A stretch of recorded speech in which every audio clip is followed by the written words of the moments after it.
دونالد ترامپ رئیس جمهور آمریکا این پلان را تایید کرد که به اساس آن ایالات متحده به قوای کرد اسلحه می‌دهد.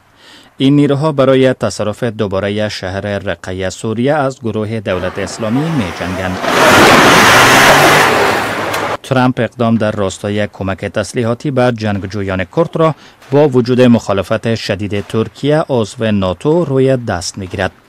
واشنگتن میگوید که برای اعضای کردی ائتلاف تحت حمایت آمریکا اسلحه فراهم میکند. اما ترکیه به جنگجویان کرد به عنوان تروریستان نگاه میکند. ماه گذشته در حملات هوایی ترکیه حدود 30 تن از این جنگجویان کشته شدند. ترکیه تا حال به این تصمیم رئیس جمهور آمریکا به طور علنی عکس العمل نشان نداده است. اما پنتاگون تاکید کرده که دادن اسلحه به نیروهای کرد برای پیروزی روشن در رقه ضروری است.